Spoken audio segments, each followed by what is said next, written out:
What did you know before you were born?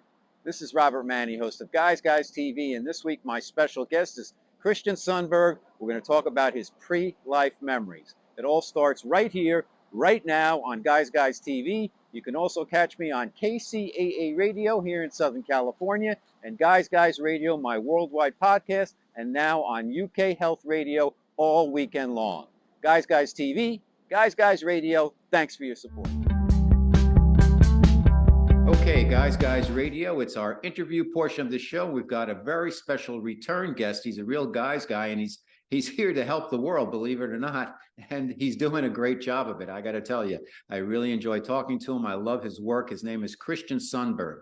Let me tell you a little bit about him. When he was a young boy, he remembered his existence before coming to Earth. That's right. Before he was born, he remembers his existence in pretty good detail.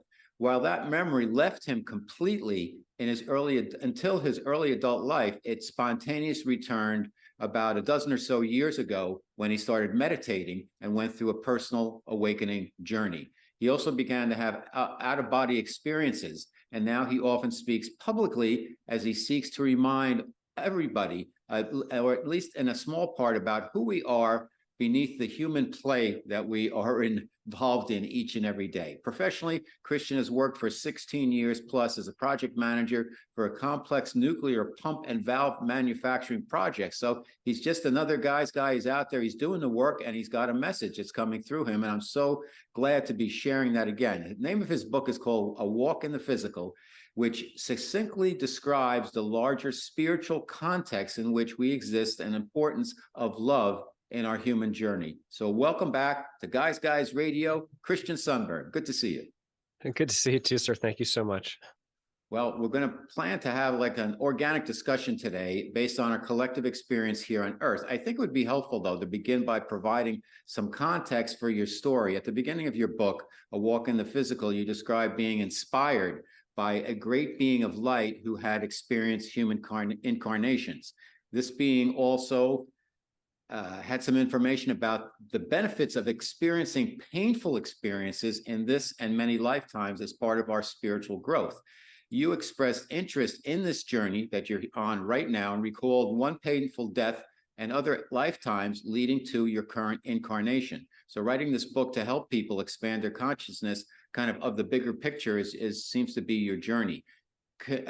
Tell us about what I just mentioned in terms of how this all began, because where were you when this light being came to you? And tell us about that transition and the journey between that, coming to Earth, having a kind of aborted, quote unquote, incarnation, and then coming back again, choosing your parents, doing a life plan, and all of that stuff. Thank you, Robert. Yeah, that's a very large question.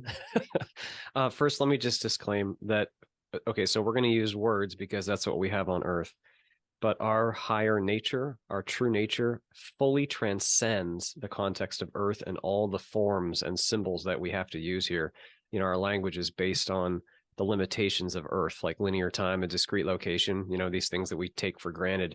Our true nature transcends that entirely. So it's very difficult to speak to any of this successfully. And I feel like as soon as we open our mouths and use language, we're just wrong, you know, like we're just immediately inaccurate. So I just have to disclaim that first. Okay, so your question was, where was I? That was your initial question when I met this being of light. So, all right, so first of all, you know, as humans, we tend to think that reality is primarily comprised of places, you know, because that's how we experience Earth. We see an exterior world, it's got places in it, we go experience those places, interact with them, and then we share them with each other. And so we think that that's the primary thing. There are places in higher reality systems for sure, but the form of the context of Earth is not first. It's second to our spirit itself, our consciousness itself, which can know Earth or engage many other types of reality systems. And those reality systems can be very different. So in the experience where I engaged this being, I was traveling with a group of probably hundreds of other beings across what I would describe as a landscape of light. And I don't exactly remember what we were going to do. We had some shared activity, but when I came across this being, I felt from him the quality of his nature, his essence, because in that reality system, okay, in most other reality systems, our connectedness is felt and known. And so typically when we communicate with each other in those systems, it's not done with words like we do here on Earth. We don't have to throw symbols at each other. It's a very crude way of communicating. There, it's all telepathic, and you can feel of the other it's very hard to explain or describe, but you can feel their nature, and you can share information like instantaneously. So I had felt from him this incredible power and freedom and joy, and I was just in awe. And so that was what sent me down this whole path, is that I asked him, how did you become this? Like, what could you possibly have done to become this, to reach this state? And he shared with me that he had lived a physical life. He shared with me many things, but the chief among them was that he had lived a physical life where he had suffered a physical health condition, a pain that lasted with him for years. And it's not, in your question, you asked about the benefit of pain. It's not that pain is beneficial specifically. It's that the way that this being chose to relate to the experience and use the experience, and how he chose to, what state of being he chose, you could almost say, shined through this experience and allowed a refinement of who he really is that lasted past the end of that limitation. And that was very inspiring to me. So you were in between incarnations, I'm assuming. I had never been physical yet at this. Okay, so this is before sequences. Yeah, sequence is very difficult to speak to, because on Earth we like clean linear time. This is all happening within the one now. So even though this memory feels ridiculously ancient, like millions of years ago, it's also alive right now. I don't know how to describe that, but it's before any physical incarnation. Okay. So, and concurrently to that, you've had, do you, agreeing that everything's happening at the same time, if you will, that time is not a straight line continuum. Do you recall other incarnations? If so, kind of how many before where we are right now? Just putting a pin on the map, because we hear you and I are talking right now, even though the whole world, the whole universe has occurred right now also. But let's talk about that separately and us being here right now. So in that context of kind of a continuum, if you will, how many incarnations have you had, Christian? Yeah, so that you're aware of. So I'm still very much veiled, so I only have limited visibility to it, but I had an experience where I became aware of hundreds of other lives that I'd lived. So I know that I've lived at least hundreds. I have specific memory from a handful of them. I remember being a woman in one life, as an example. And, at times I've been curious about that, but, when I go and reach for that, I get this gentle, like, no, you don't need to know that now. And I respect that, I respect that I'm still veiled. So I only have limited sight to my previous physical experiences. Now, in your decision to be incarnated in this particular incarnation, you asked for the ability to have a little bit of a peek beyond the veil, if you will. Yes? Yeah, I asked to have a small amount of memory this time. I said I didn't want to forget all the way. I just wanted a small amount of memory, and they said that I could do that, but that it would make this journey more difficult, because the contrast between there and here is very stark. It's very extreme. And so there is a painful homesickness that can accompany having some of that awareness. So I'm very thankful that I only have that tiny glimmer, because it's not easy. The process of incarnating into a 3D body, coming from a very high vibration, is there a discomfort to doing that? And if so, what is that like? Yeah, discomfort's not a terrible word, I guess. The nature of spirit itself is extremely connected, powerful, full of love and joy and freedom. That is our true nature. And so vibrationally, the way that is experienced as being a very, very, very high vibration, our native state is connected to all things and each other. And it's just an endless, I don't know what words to use it, but an endless amount of joy and love. And so, and knowing, it's an all knowing. So imagine going from that place down vibrationally all the way down into the human experience. This is an extremely extremely limited experience by contrast, just incredibly limited. It felt like an incredible plunge in vibration to go from that height all the way down into the human experience. And the human experience felt like kind of like arriving to the vacuum of space, like coming to a place where there was just no heat, no air, but also extremely dense, like being shoved inside of a tuna can, you know, something like that by comparison. So is that uncomfortable? Oh, yes, it's it's very shocking. Birth is the more difficult direction, not death. Death is a release back up and out and a return to the native freedom. It's a wonderful release. The process of incarnating, however, is a much more abrupt, and that's the more difficult direction you could say to travel. So for all of us then, you were acutely aware of a lot of this, and most other people aren't as aware as to how this process works. Does everybody go through a similar process as you went through, Christian, without the awareness per se that you have now of it, of the remembering, if you will, of being kind of squashed into a human body? And is it by choice? And does everybody line up and go through a checklist in terms of, here's what I want to learn in this lifetime, and here's some of the possibilities for me, even though it's going to be, you know, an infinite number of possibilities because of free will when we get to Earth? Tell us about kind of the setup and launching into the human body for all of us that are listening. Yeah.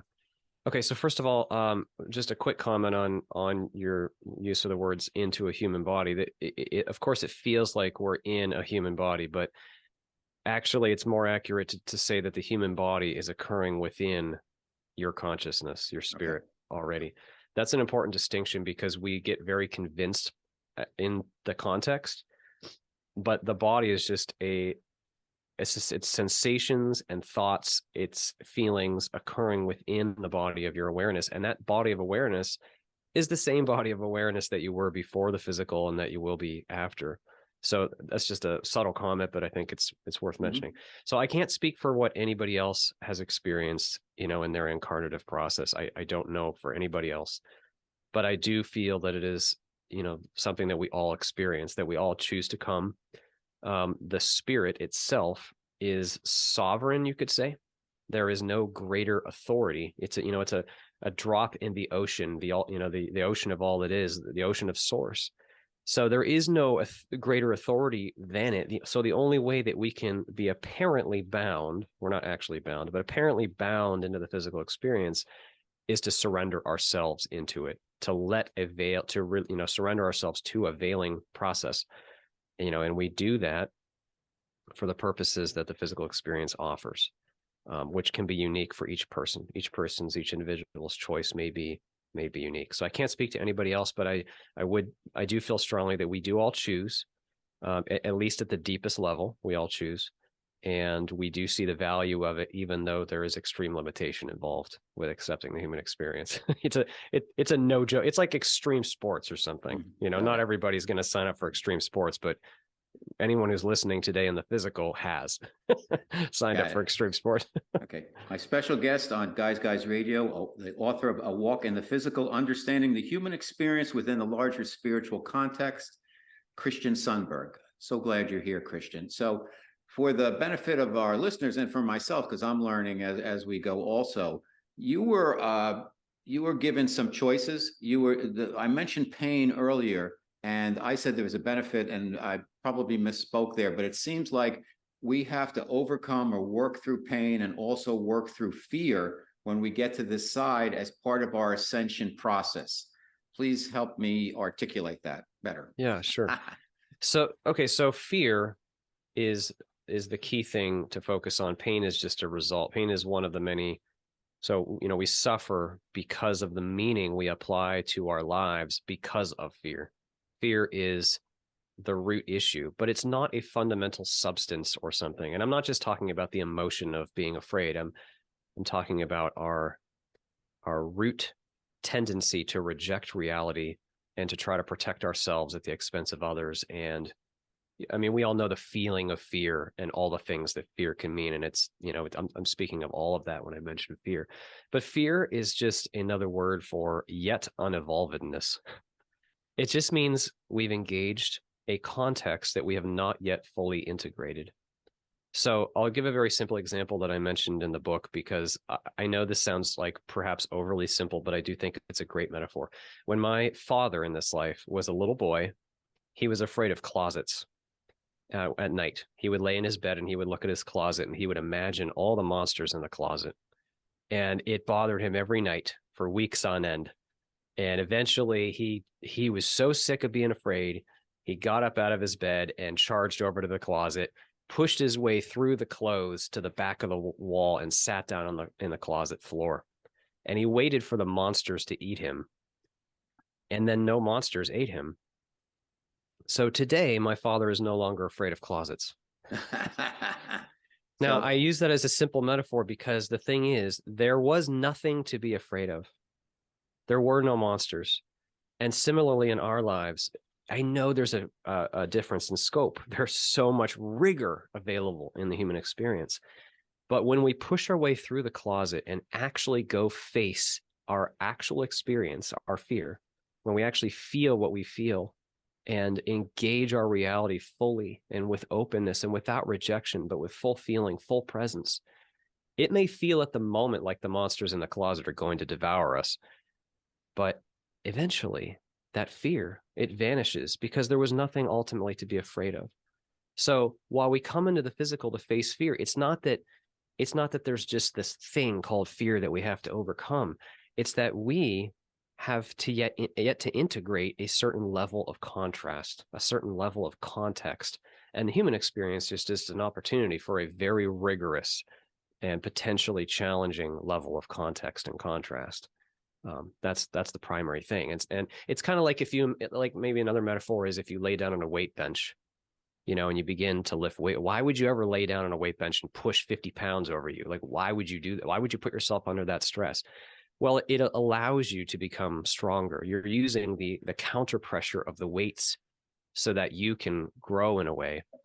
The physical is a lot like that. We're using the counter pressure of circumstance, the counter pressure of context and contrast, and the ability to assign our own meaning onto the context and then work with it and make choices. It's all about choice making. That is, that is the great value of the physical, is that we have that context to work with and to grow through. So when you come in, you're developing a contracts with your team before you come over to this side. What is the elasticity in that? Let me try to go a little further with that. You have certain things that you want to accomplish. You have certain things that could happen. And then there's an infinite amount of possibilities along the way. How much of that, your free will determines that once you're incarnated? And can you change your kind of trajectory or your timeline along the way? Let's say you've contracted to X amount of experiences in life, and you go off and you actually start living a different life, and you pass your expiration date and keep going, and it becomes a different experience. Talk to us about how that works, Christian. Yeah, so that's an important element of the physical, actually, is that free will can enable novel outcome. So when we evaluate the life beforehand, what we're signing up for is a context. In my case, I had a specific intention in mind. I wanted to meet and integrate a very low vibration fear that had been very difficult for me in a past experience. And so they brought me a life that was appropriate for that primary intention. And then I reviewed that life in great detail and asked for tweaks to the context. And I could see from that side, I reviewed millions and millions of possibilities of how the life might unfold. And the variable was free will, my choice making and the choice making of all the other players in the game. But it could still be seen, you could call it a probability tree, maybe. Right? It was a probabilistic review. It was like very likely that certain paths would occur, and then less likely that other paths would occur, and it became more difficult to predict the further out it went, something like that. I don't want to use the word difficult. There were more branches on the tree the further out that it went. So for example, I knew that it was likely in my early 20s that I would be crushed by a trauma. And I was very excited at that opportunity. And I knew that, especially starting that moment onward, I would be engaging a vibrational distance in a certain way that I had never engaged before, that I would be going further out in the wilderness than I had ever gone. So your question was about elasticity of that. Once we're here, I mean, we always have free will. You know, we come here, we signed up for the context. I'm going to have this body until this body passes. You know, like I can't, that's part of the context. And there are other parts of the context. There's all the rules of Earth, the rules of physics, linear time, discrete location, all those good things. But within that context, there is actually a lot more flexibility than it may appear on the surface, because the physical is actually actualizing to us also in a way that is probability based. It's not an objective, truly objective place like it appears. It's more like a probabilistic simulation that's just very dense. And so once we're here, we do get to choose whatever we wish. We have free will. And if we end up choosing something different and going down a different path, okay, so be it. You know, that is part of the game. But if we sign up for one specific, you know, outcome or one specific experience, it's just very likely that that experience will transpire, not only because the context supports it, but because there tend to be nudges throughout our lives, perhaps even from the non-physical or from our own higher self, you know, that kind of keep us on that path to the thing that we signed up to experience. It's I think it's a critical point, because in one sense, people could look at oh, I'm an actor in a play and it's already been set. You know, the lines have been written. I just have to act it out. Versus God is experiencing itself through us, and our lives are creation. We are artists creating, and the creation we make is our lives. And I think it's a very important distinction. Yes. And I think it's more of the latter than the former. Definitely the latter and not the former. Our lives are not pre-written. It's just that the system is very, very good at predicting outcome. Because it knows us really well. It knows you really well. It knows me really well. It knows all the rules. It knows, you know what I mean? The server has all the data. So it can predict outcome, but it's still, that's why it's probabilistic, because you may make a choice that what is unanticipated, and that might affect someone else, and that might affect someone else, you know, and that can have quite a, you know, an effect in the physical. So we do always have free will, and it is a creative process, very much indeed. So therefore we can skip over potential exit points, if you will. Let's say you got sick and you got cancer, and then you changed your habits and you changed your diet and you changed your lifestyle, and you got better and you kept going instead of getting worse and passing. So we Absolutely. Have the free will to be able to impact that, correct? Yeah, absolutely. Free will does impact the outcome. Absolutely. Okay. Now, today's kids, so a lot of people say there's indigo children and all of that. Why is there anything special about the children that are coming into Earth today? Yeah, so I'm aware of the idea of indigo children and the waves of volunteers. And while I don't have specific memory of that, I do remember in my experience knowing that Earth was going through an awakening process, especially beginning, you know, around my early lifetime. And that awakening process was just seen. It's just like the act of the play, you know, like that's the act, the play is in the act where we're going to awaken now. We're going to try to do this. Mm-hmm. And because Earth is such a dense, low vibration place, and because there's so much fear in the collective consciousness, that act of awakening and processing that much fear is quite a substantial act. It's not simple, you know, it's a major undertaking. And Earth was seen as like the place to be. Earth is like very exciting, very unique. Wow, you know, Earth during the awakening, that is exciting. But I can't speak to any kind of, you know, specifically about the children. I do feel that the children, I mean, intuitively, I feel the children that are coming in are, at least a good portion of them are higher vibration and have that awareness. You know, sometimes like I was in Walmart the other day, sometimes I feel energies from people. And there was this baby in this cart. I don't know whose baby this was, but I passed and I felt the energy of this being for a moment. And it was just a baby. And I was like, oh my gosh, that mom has no idea the powerful being that's sitting in her cart right now. Well, that's that's an important point also, because I think that we've been kind of trained to not appreciate that the powers that we have as people. What do you see, Christian, as part of that happening on Earth? What's going on Earth now Are we in a period of ascension? Is the ascension being pushed down by certain forces? Are we going from 3D to 5D? Is there a lot of battles going on behind the scenes in terms of what's going to happen with our planet, with humanity, etc., disclosure, all kinds of other stuff? Yeah.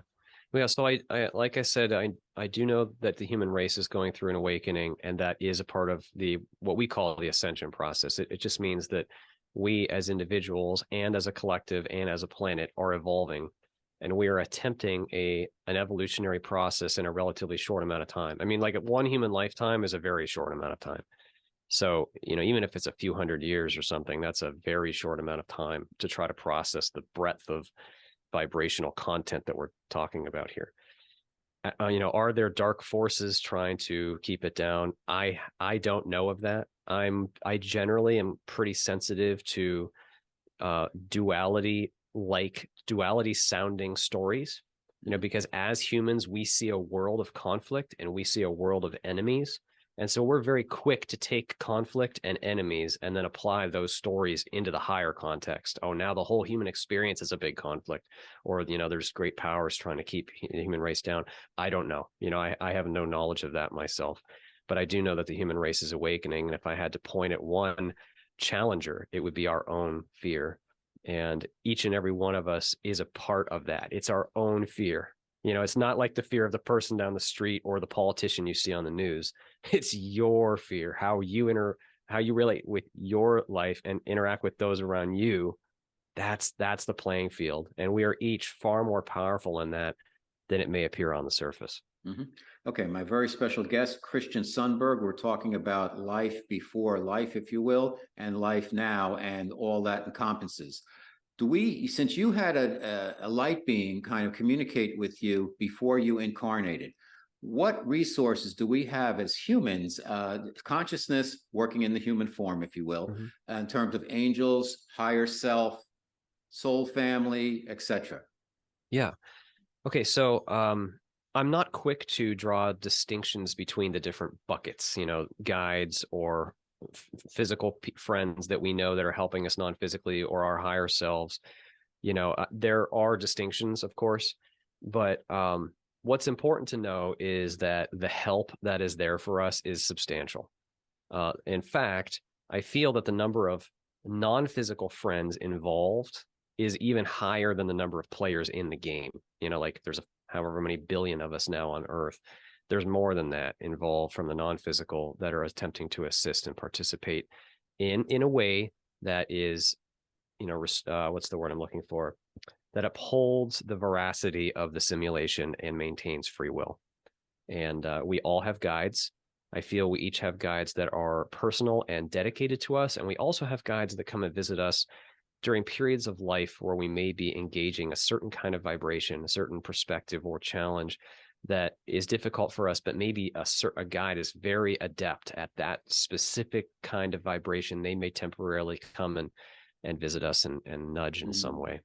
The higher self, I think a lot of people, including myself, kind of get tripped up as to, okay, is this an oversoul? Is this this consciousness part of me that aren't incarnate? I'm like a speck as part of this higher self. I don't know. I struggle sometimes. And how do I communicate with my higher self? It's me. It's separate from me. It's part of me, but it's like, what? Help us out with that, Christian. Yeah. So it's tricky for us because we're in duality right now, and we are experiencing an extreme state of separation. So right now, it seems like you're just this human body, and then there's other bodies walking around, and you can't feel them. You know what I mean? We're really isolated. But the human portion of the self, it is a very small subset of the total self. You might think of it like, this is a very, very crude metaphor, but like one folder on your hard drive. It's not that big compared, it's an important folder, but it's not everything. But it's very important also to recognize that the higher self is not some other being. You're not some pawn in a chess game that your higher self is playing. You are your higher self. The you that is making the decisions, the you that is engaging this context and deciding how to respond to it. The you that is listening right now and thinking and processing is your higher self. That is the very value. Like basically you are you. You're always you.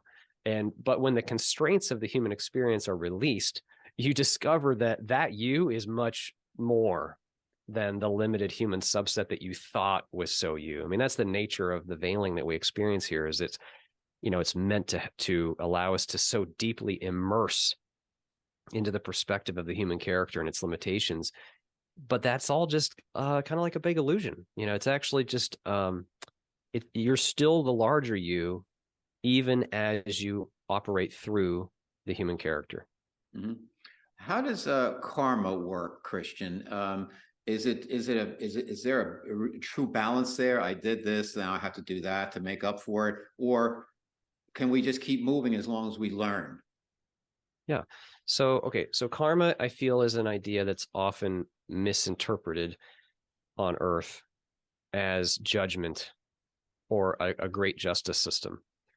So karma is, I like to say, it's another word for just cause and effect.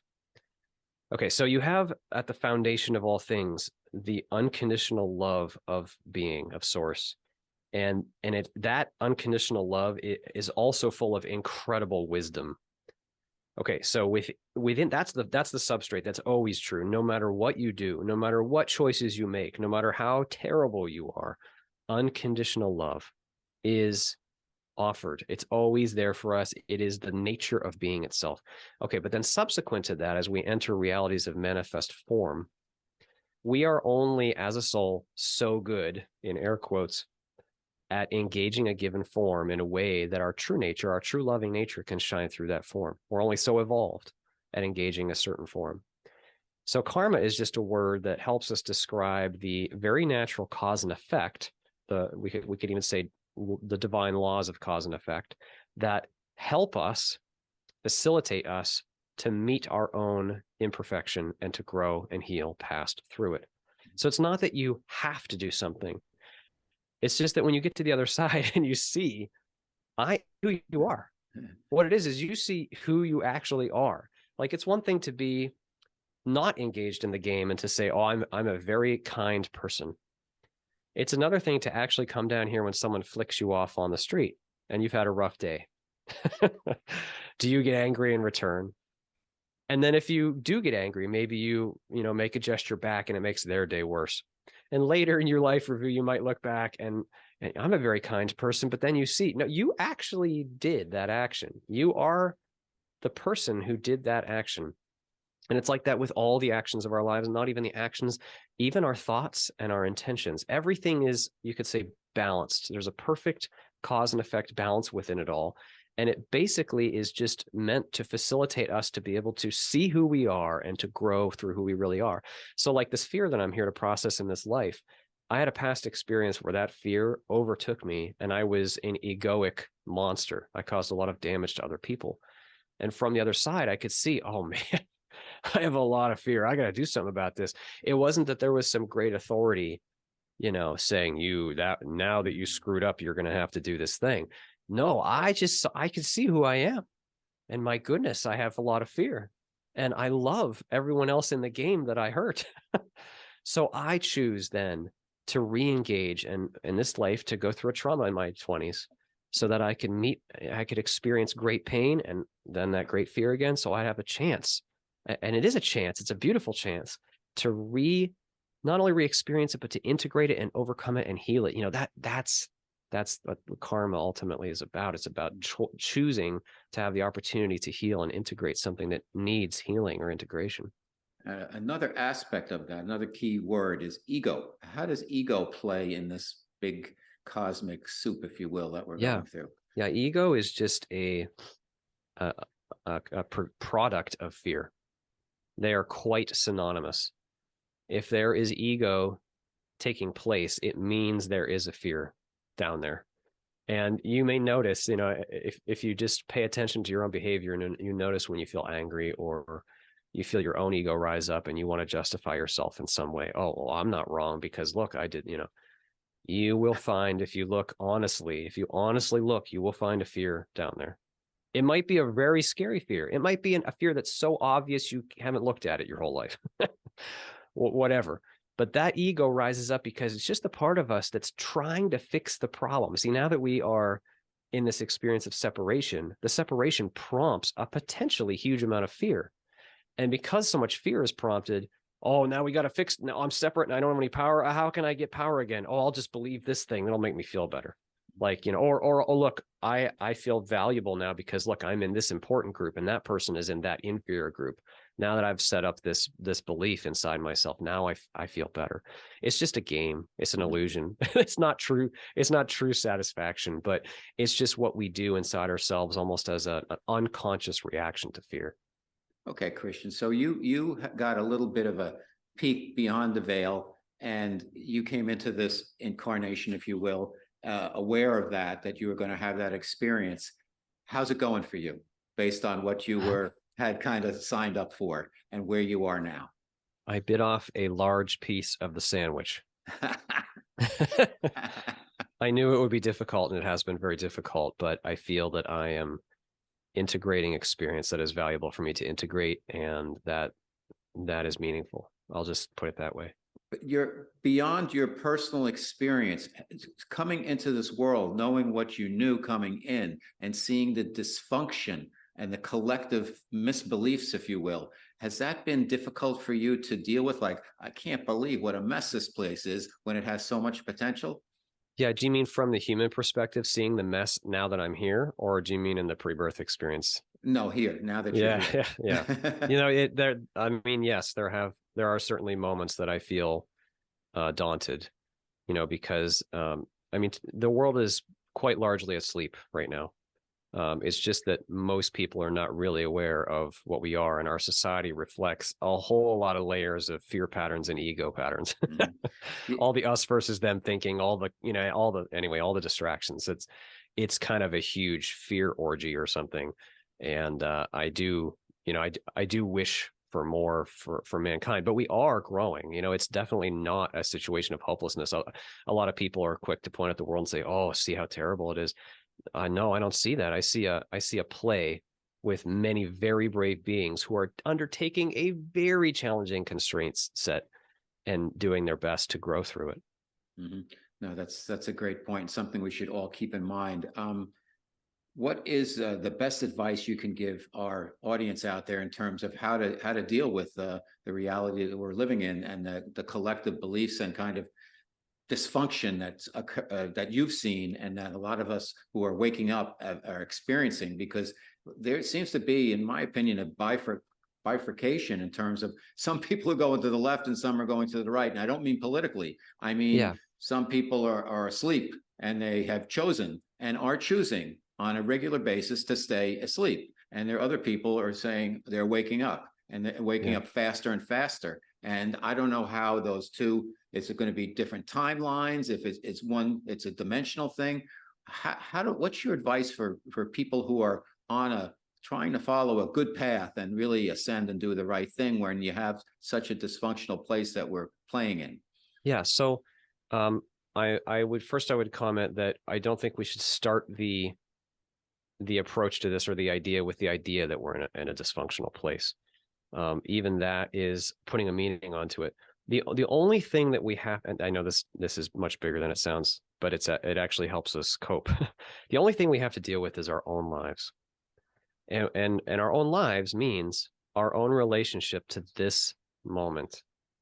That's it. So the only thing we have to worry about is the quality of our own. We don't have to worry about it. It helps us to be attentive to this, to notice the quality of our own intention in all of our choice making in our lives. So what I mean is, are we wielding an intention that is based in love or fear? And are we then making choices that are love based, or is there some ego pattern and fear that is really at the root of this decision? That's it. That's it. We don't need to worry about these ideas in our mind of, oh, this event is occurring over in this corner of the world, and that's terrible. Or this idea of someone said something to me and they think I'm a such and such person. No, only need to notice how we are responding to reality and work on that, and work to move in love rather than fear in our own moments. That I know that sounds like maybe a avoidance or something in a certain way, but it's really not. That is the active ingredient. The physical stuff all happens subsequent to that. If you meet your own fear, you are actually like shining a light to the entire collective consciousness. Actually, we all see and hear and feel that with each other when we meet our own fear, and that does heal the circumstances outside. So you're not powerless, even if you're like locked in your room and you can't leave. If you meet your own fear and you choose joy and peace now in whatever small way, you are a part of the solution. It's a very empowering message. Agree 100%. You want to change the world, you got to change yourself. And one of the ways you kind of reached a tipping point is through meditation. Talk to us about your beliefs about meditation, how you do it, how long you've been doing it, how did you start doing it, the type of meditations you do, etc. Yeah, sure. So I very much recommend meditation. I'll just start off by saying that it's far more valuable than it appears on the surface. It's kind of like you may do it for a while and not even recognize, and then all of a sudden there's a great treasure that you haven't even known was there always. So as for the type of meditation, so 12 years ago or so, I started meditating because Tom Campbell, the physicist and consciousness explorer whose work I was reading, recommended it. He said, just go find out. Go investigate your own consciousness in an objective way. Don't make up any stories. This is not a new belief system thing. Just go look at your own consciousness, what you are when not engaged in thinking. And at first, I started with a meditation exercise he recommends. I think it's in chapter 23 of his book, and it's synonymous with a transcendental meditation exercise of focusing on a neutral object. And after a couple sessions of doing that, at first I just felt some relief, because I was constantly lost in stressful thinking. So I continued to do it because it was relieving, and also because Tom said, attempt it for 3 months every day without any expectation of result. Well, I did that. And after about 6 weeks or maybe 8 weeks, I'm not sure exactly, but I had my first non-physical experience spontaneously at night. And it was so eye-opening that I was like, this is real. This is something, there is something actually going on here. I've got to continue down this path to investigate. And then the pre-birth memory just kind of returned later. It was just, once I was in that state of awareness, it was just there. It wasn't like a big epiphany or something. Amazing. Yeah. So I very much recommend meditation. Okay. Last question. Have you met, Christian, other people who have had the similar experience that you've had in terms of being aware of what happened to them before being incarnated? One of the reasons I ask you is you have a very big following, and I guess they're resonating not just with your message of unconditional love, but also with the process that has brought you right here, right now. Yeah. Well, I've met probably at least 40 or so other people who have pre-birth memory. And I even had one person reach out to me and say, so there's a portion of my story that I shared about practicing surrendering to the veil in what I call a veil acceptance simulator. Just I don't know what to call it, but after I described this, I had a woman reach out to me and say, I remember that exact place, and it's exactly like you describe. And she said that she pulled over to the side of the road because she's known it her whole life and she never heard anybody say it. Those kind of validating comments, that's very interesting to me. But what's more important is that we are, opening the door a crack and saying it's okay to actually consider the possibility of this. Because as we do that, there's a vibrational change happening right now. And as we participate in that and our vibration raises, it's going to be natural for us to have interaction with the higher, deeper portions of ourself. And that's happening for many people all over the world. So many people don't feel open to talk about it. A lot of people reach out to me and they just want to share their experience. And I'm happy to hear, because, a lot of people do have similar experiences, and they are real. Like if you have an out-of-body experience and it's a fully lucid OBE, there is no doubt. Like it's not like, oh, this is a dream or something. I mean, it's so real. It's at least as lucid and real as a waking earth experience. And when you come back from that, how do you not take that into consideration? You know what I mean? Like it has to impact you. And many people experience that too. And now we're all kind of coming together. And I love that the dialogue is becoming more open. that is a wonderful, beautiful thing. You know, I just can't live in secrecy. I have to share this kind of thing because it's so important to who we are. You know, the real nature of who we are is beyond all fear. We have nothing to fear. And fear is the primary issue we're dealing with. So why not go around and remind each other? You know, I don't want to be that strange guy on the street walks up to somebody and tells them they're a multidimensional being having a human experience. But if I feel nudged, I just might, you know, because we are here to remind each other of who we really are. It's very empowering when we remember, at least in small part, of, you know, who we really are. And by the way, that memory is not exclusive to me or anybody else. It's just what we are. We are immortal spirit. We are multidimensional consciousness. We really are. And you are too. And it's your birthright to know and experience the joy and the love and the freedom of that true being. That's who we are. We are love and joy and freedom. That is our true nature. Fantastic. So I got off on a bit of a tangent there, but I'm just very passionate about that. Yeah. That's why I wanted to have you here, because I'm equally as passionate about getting your message out there, because I think it's an important one, and we should love one another, and we should choose love over choosing fear, which is something that we face. Each one of us faces it numerous times every day. Absolutely. So, absolutely. Christian Sundberg, I'm so glad we got connected. I'm so glad you came back on the show. I hope we reach so many people with your message. Keep doing the work you're doing. Tell everybody out there where they can find out more about you. The name of the book, again, is A Walk in the Physical, Understanding the Human Experience Within the Larger Spiritual Context. It's a great book. You don't have to read it from page 1 to 300. You can jump around, and it's got a lot of good stuff there. I won't go into all of it, but check it out. Tell us where your website is, Christian. Yeah, sure. My website is awalkinthephysical.com. So www.awalkinthephysical.com. The book is available for free on that website. That's the third link down on the book page. It's not about money. I just would like to get the information out there. The book is also available on Amazon and Audible. And I'm happy to try to interact by email to anybody who'd like to reach out, but I do sometimes get swamped, so I apologize if I don't respond. Yeah. Well, great to see you again, Christian. Thank you. Keep so much, Robert, for having me on the show. Thank you. You got it. Have an awesome day. Thank you. If you enjoy the content and guests I bring you each and every week to Guys Radio and Guys TV, please support us by subscribing to our channels. Thank you.